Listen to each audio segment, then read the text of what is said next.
The Seattle Police Department is responsible for some terrible things in recent memory, but they also have a long, dark history of police crimes. Let's take a second, rewind, and dive into the real story.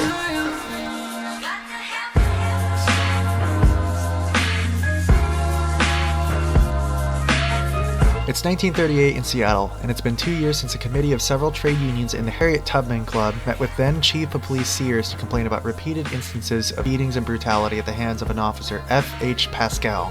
The chief says he's, quote, not convinced that either of the victims were mistreated, but thanks the committee and promises to personally investigate.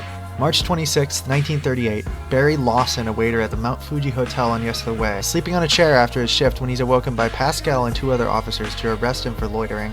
Barry allegedly kicks at Paschal and then is beaten by the officers, and not 2 hours later is pronounced dead with a fractured skull.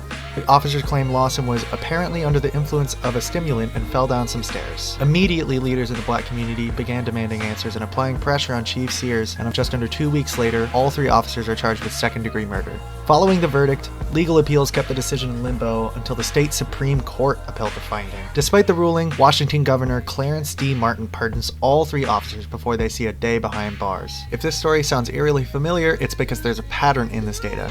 There is a pattern when the City of Seattle, the King County Prosecutor, the Washington State Governor, and the U.S. government will rather be complicit in murder than take our side against the police. If you're not convinced, see our video on the county prosecutor's decision just 2 weeks ago. If you are, show up on Saturday, March 16th at 1 p.m. at the county prosecutor's office and demand an end to police terror right now. See you there.